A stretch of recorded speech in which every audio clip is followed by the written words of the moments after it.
Working at a policy research center, we think about poverty specifically, in terms of the federal definitions and as a measure of material deprivation. But we also really try to focus on economic inclusion as our goal and think about ways that people are excluded from opportunities to build wealth or to lead the kinds of lives that they want to lead, whether that's through the educational system or the labor market. But over the course of the last 10 years, have really wrestled with the intersections of race and poverty in urban America and in Chicago specifically, which is one of the most segregated cities in the country. We live in a city where nearly half of Black children are growing up in households whose incomes put them below the federal poverty line. And that is a much higher rate than the poverty rates experienced by other members of our community. And so addressing poverty is very much entangled with addressing exclusion from opportunity and addressing all of the ways that systemic racism shapes opportunity for people in our city and our broader society.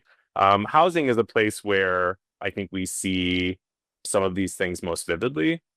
There's been a lot of discussion in recent years about the role that redlining, which is a government policy dating back to the mid 20th century, has played in constraining opportunities for wealth building, particularly for Black communities in the United States. And has created these enormous wealth disparities. In Chicago, I think the median white household has a net wealth of about $200,000, and the median Black household in Chicago has a net wealth close to zero, which creates a lot of challenges for people in a community who are experiencing maybe an unexpected financial shock, have lost a job, right, in terms of their ability to weather those kinds of disruptions. It also means that Black Chicagoans are far more likely to be renters, right, because they haven't had, going back several generations, those opportunities to build wealth. On top of that, we know that rental housing has become more expensive across the country, and that's also true in Chicago. We have a persistent gap in the supply of housing that's affordable to low-income renters in our city.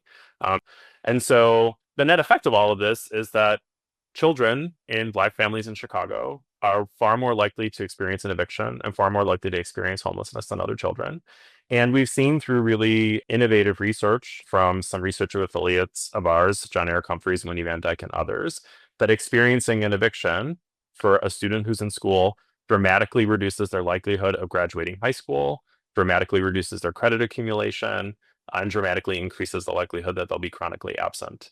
And so I think through this one issue, you can see the ways in which decisions that were made by policymakers decades ago have sort of shaped whether whole communities have the resilience to weather the kinds of ups and downs that I think all of us experience in life, have moved certain communities into markets that are increasingly unaffordable, and put specific members of our community and specific children in our schools at increased likelihood of the kinds of disruptions that dramatically affect their ability to take up economic opportunities later.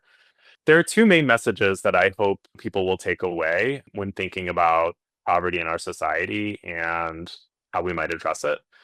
The first is that we really need to focus on those root causes and the structural factors that ultimately constrain opportunity. But also, I think we really need to think broadly about all of the barriers that people in our society face. We can't focus just narrowly on safety net policy or education or housing. These issues all intersect in people's actual lives. And so if we really want to make progress on addressing poverty and creating equal access to opportunity in our society, we really need to be looking for those barriers or those unintended consequences across all of these policy domains and be working to address them or just to dismantle them over time. And I think that research has a really important role to play in that process. I think it can ensure that we're focused on root causes. I think it can also ensure that the policies that we're implementing are really up to the challenge. But I think we need to continue having conversations about how we can make what supports are available through our federal and state safety net programs more accessible to everyone who would benefit from them, and think about ways that we can make these supports more flexible so that people can use these resources creatively and efficiently and ultimately address the most fundamental challenges that they're grappling with.